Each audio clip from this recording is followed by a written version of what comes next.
Alright, welcome to your Monday Night Raw review for June 20th, 2016. I am your host, Michael Johnson from Chairshot Commentaries.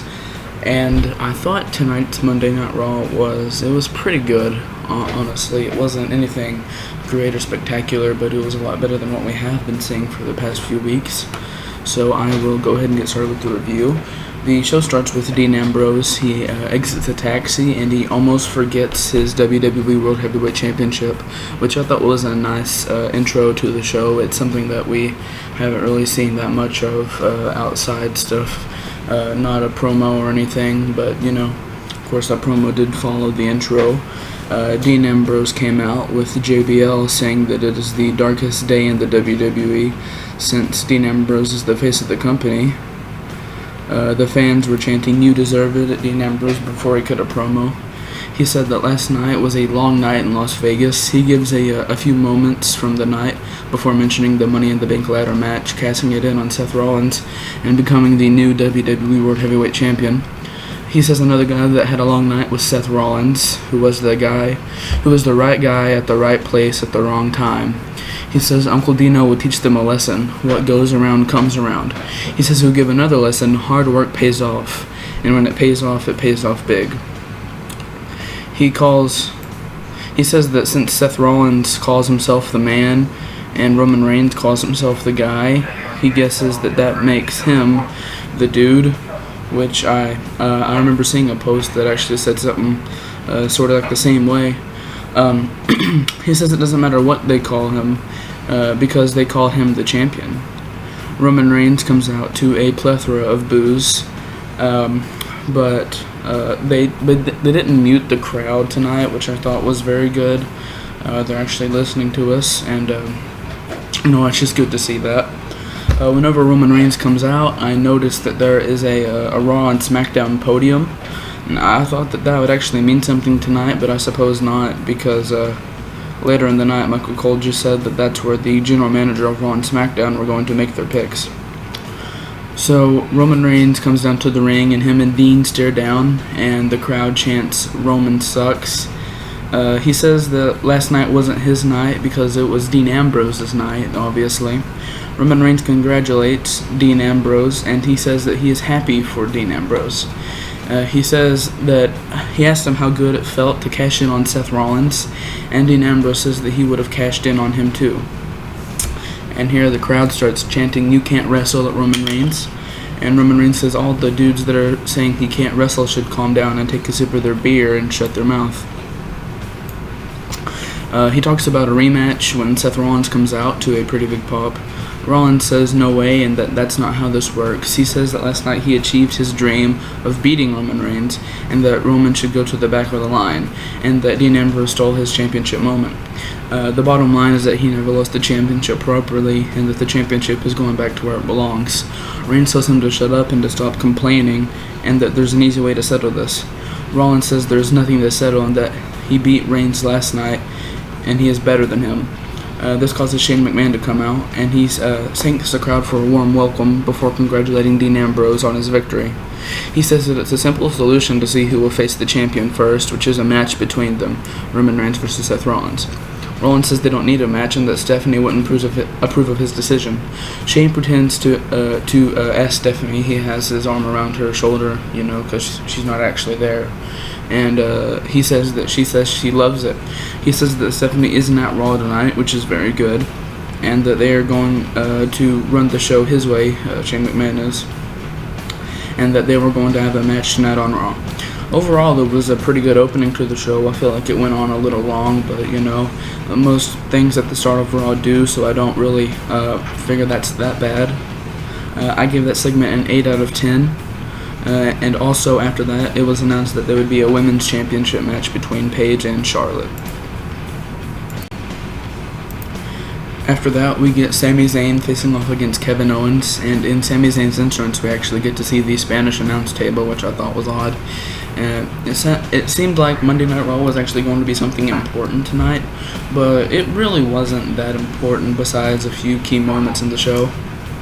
Kevin Owens comes out selling the injury. Well, not really an injury, but he sold the Money in the Bank match. He's limping, and it is good to see. And Kevin Owens always does something like that after a match like that. He always comes out limping the next day, and I always think that's pretty good. Owens Irish whips Sami Zayn into the barricade, and Sami Zayn jumps off of it for a heel kick, which I thought was it was a good spot. It was something different because we don't always get to see wrestling outside of the ring, which we did see a lot of in this match. Owens runs over the barricade, and Sami Zayn chases after him, and eventually both of them end up going into the ring. Kevin Owens, he's playing heel, he's running off from the match. Kevin Owens went up for a pop-up powerbomb, but Sami Zayn countered it into a pin. It was a very good match. It was entertaining. It kept my attention, which most first matches on Raw seem to never do. I gave that match an 8 out of 10. Following the match, Kevin Owens attacks Sami Zayn on the ramp, and he tries to throw him off the stage, but Sami Zayn counters and attacks Owens. The two of them brawl on the ramp and are being separated by referees. And then we come back from the commercial break with Owens and Sami Zayn still brawling backstage. It was a great segment, and we actually ended up seeing Finlay and Road Dogg in the segment as well. Alright, so get this. John Laurinaitis, Johnny Ace, Big Johnny, he comes out and he does his little gimmick, my name is John Laurinaitis, blah blah blah. He talks about the draft when Shane McMahon comes out, and Shane asks him what he's doing, and John says that since SmackDown is going live, he is throwing his name into the hat to run SmackDown. Shane says that they're going to have someone that the fans want, and he says that Shane himself will run SmackDown. John says that Shane can run SmackDown, and he can run Raw. Shane McMahon, he doesn't agree with it. I thought this segment, it was decent. It was something to see. We haven't seen John Laurinaitis in about 4 years. About that, it seems. I gave it a 6 out of 10. It wasn't bad. It was just kind of random. It didn't really fit in with the entire show. After that, Enzo and Big Cass come out, and him and Shane mess around, which I thought was fun to see. And Enzo cut a promo. Enzo and Big Cass cut a promo, actually. And like I said last night, it's good to see tag teams that can actually cut promos, such as Enzo and Cass, the New Day, and even the Wyatts. They're really good at cutting promos as well. They trash on John Laurinaitis, which is always fun. And Enzo Amore and Big Cass faced the Vaudevillains in their match. It was a good match. It was good to give Enzo and Cass a win because they haven't exactly won a lot in the past month, at least I thought. And I gave the match a 6 out of 10. Next, AJ Styles comes out and he cuts a promo.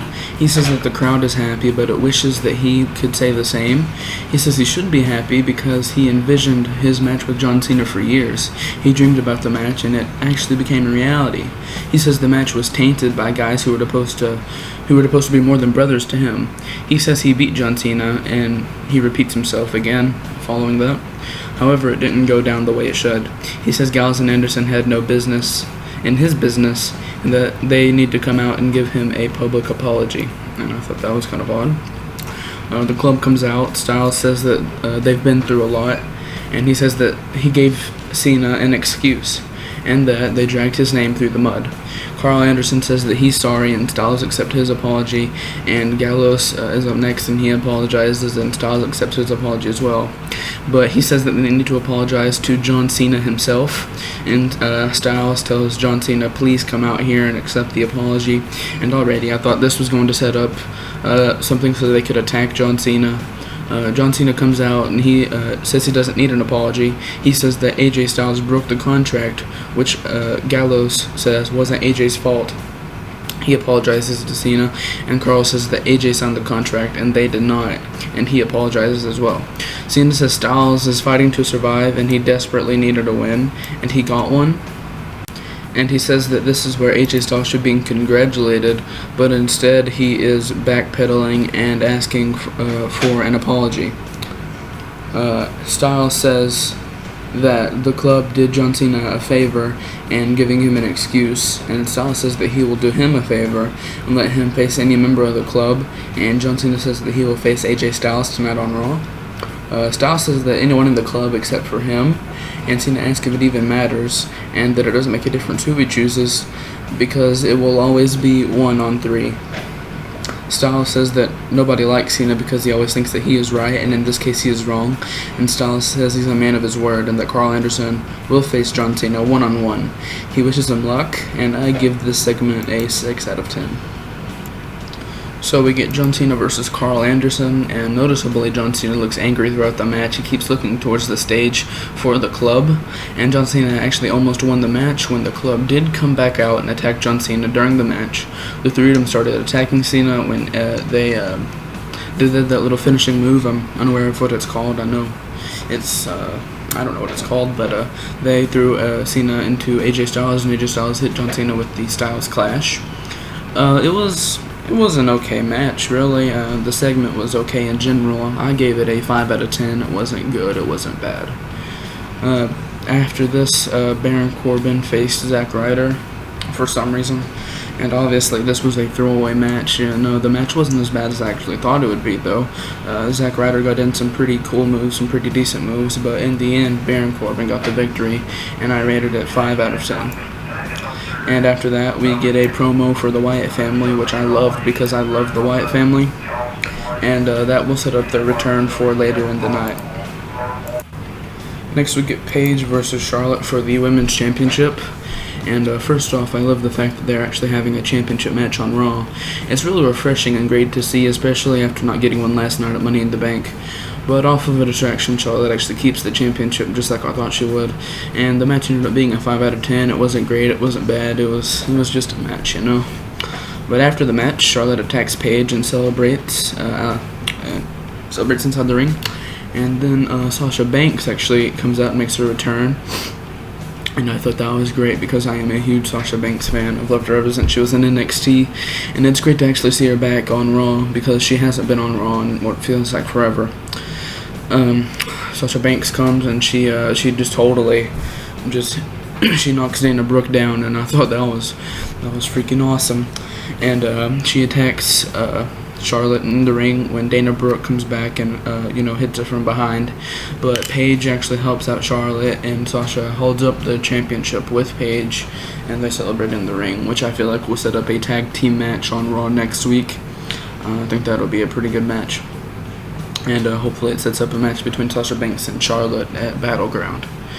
Bray Wyatt says that we're here before they go to a commercial break, which I thought was odd. I don't know why they just didn't continue there, but they had a commercial break like they seem to always do, and it was okay. So now Bray Wyatt comes back finally, and the crowd is chanting "Welcome back" at him. Bray asks them if he missed them, and the crowd pops. He says that they have been punished and they haven't forgotten what they stand for. The New Day comes out and interrupts them, and they take a knee, and they say that Eric Rowan has a big booty, which is odd. They say that everyone is having a good time and that they are spreading negativity when Bray Wyatt starts laughing, and he says that they have interrupted him in his return. He says that their future is New Day Falls and tells them to run. I thought it was a pretty good segment, and I rated it a 7 out of 10. And now Rusev faces Titus O'Neil, and I thought that Titus O'Neil would win this match since it wasn't a championship match, and it would give him a win against Rusev, but it turned out that there wasn't a match at all. But Titus O'Neil came out on top, and I gave the segment a 5 out of 10. Following that was the main event, the number one contenders match for the WWE World Heavyweight Championship, Seth Rollins versus Roman Reigns. And I figured that the match would be a no contest to go for a Shield triple threat at Battleground. The crowd was chanting "You can't wrestle" at Roman Reigns again, of course. The match goes outside the ring for a while as Roman Reigns looks like he's setting up an announce table spot. The crowd was very energetic in the match, even though it was mostly Roman hate. It was still energetic, which is always good to see. Reigns set up a move against Seth on the table, but Seth actually moved out of the way and knocked Roman Reigns down. Eventually, Reigns speared Seth over the announce table, but neither one of them actually made it back into the ring for a count of 10. So there was no winner of the match when Shane McMahon comes out and says that they need a number one contender. Dean says they will fight both of them in a triple threat, and Shane says that at Battleground it will be a Shield triple threat match for the WWE World Heavyweight Championship. Following that, Dean Ambrose hits Reigns with the Dirty Deeds, and then as he's leaving, Seth Rollins is picking Reigns up, and Dean runs back to the ring and gives Seth Rollins the Dirty Deeds. I thought that overall it was a 7 out of 10.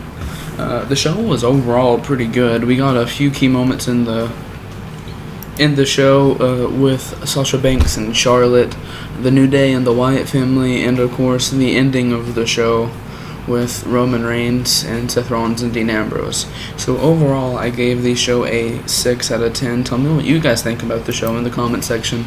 I am Michael Johnson from Chairshot Commentaries, and I will see all of you next week for your Monday Night Raw review. Bye.